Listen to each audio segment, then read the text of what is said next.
குட்டீஸ், இது வந்து நான் ஏற்கனவே என்னோடய சாரீக்காக நான் டிசைன் பண்ண ப்ளவுஸு. அந்த டிசைன் எனக்கு பிடிக்காததுனால நான் அதை திருப்பி கட் பண்ணிவிட்டு அதுக்காக வேறு டிசைன் நான் இதை ரெடி பண்ணிகிட்ருக்கேன். அதுக்கு முதல்ல முக்கோணமாக நான் எல்லாத்தையும் முக்கோணம் ஷேப்புக்கு நான் மார்க் பண்ணி தச்சு எடுத்துக்கிறேன். அதுக்கப்புறம் என்ன பண்ணேன்னாக்கா, ஒரு லேஸ் கொடுத்து அதை ஃபினிஷ் பண்ணிவிட்டு இந்த முக்கோணம் ஷேப்பை வச்சு அந்த லேஸ்க்கு ஓரத்துலேயே அப்படியே அடிச்சுட்டே வரேன். தையடிச்சு முடித்ததுக்கப்புறம் அதுக்கு மேலேயே ஒரு லேஸ் கொடுத்து ஃபினிஷ் பண்ணிக்கிறேன்.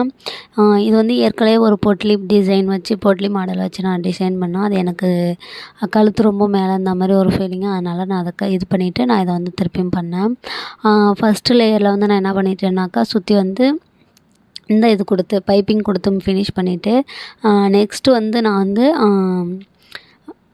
இந்த டிசைன் பண்ணிக்கலாம் அப்படின்னு சொல்லிட்டு இதை எடுத்து நான் டிசைன் பண்ணிகிட்ருக்கேன் லேஸ் கொடுத்து. இது பிடிச்சிருந்தா லைக் பண்ணுங்கள், மறக்காமல் என்னோடய சேனலை சப்ஸ்கிரைப் பண்ணுங்கள். இந்த மாதிரி வேறு எதாவது டிசைன் வேணுன்னா கீழே கமெண்ட் பண்ணுங்கள். எப்படி